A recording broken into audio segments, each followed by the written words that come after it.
కూటమి ప్రభుత్వం వచ్చిన తర్వాత ఆయన చెప్పిన పథకాలన్నీ చక్కగా అమలు అవుతున్నాయి. లేడీస్ కి చక్కగా ఫ్రీ బస్సు, తర్వాత ముఖ్యంగా ఏంటంటే పోలవరం ప్రాజెక్టు మనకి అన్నదాత అండి. అది ముఖ్యంగా పూర్తి అవ్వాలి. చంద్రబాబు గారు దయవల్ల పూర్తి అయిపోతే చాలా బాగుంటది. తర్వాత ముఖ్యంగా అమరావతి రాజధాని అండి. ఇంతకుముందు మూడు రాజధాని బూతులు అన్ని చెప్పేవారు. అటువంటి చక్కగా మనకంటే ఒక ఇల్లు ఉండాలి కదండి.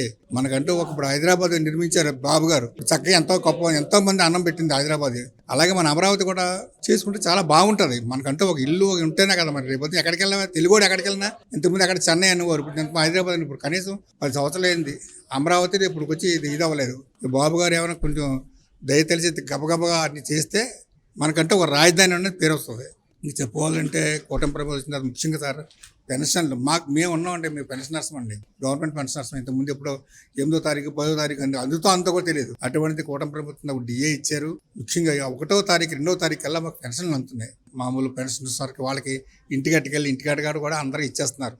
చాలా బాగుందండి. మళ్ళీ నెక్స్ట్ స్టెప్ కూడా దేవుడి దయ వల్ల 2029 సంవత్సరం మళ్ళీ బాబు గారు వస్తే చక్కగా అన్ని పథకాలు పూర్తి అయిపోతాయి. అందరూ బాగుంటారు.